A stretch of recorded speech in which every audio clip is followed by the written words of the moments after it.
Want to know how to open apps in split screen on your Galaxy A57 but don't know how? Stay tuned to this video and I'll show you step by step. First, you need to open the app you want to use in split screen. Once you're in the app, then you'll exit the app, okay? We open and exit the app. If you have these three buttons down here, tap the one on the left. If you don't have them, swipe up from the bottom like this. The apps running in the background will show up. Wait a moment. We tap here.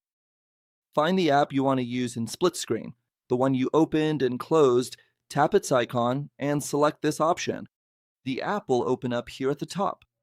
Tap this icon, find the other app you want to use in split screen, and tap on it. We tap OK. We give permissions here. Now, by double tapping here, you can tap these arrows to swap the screens.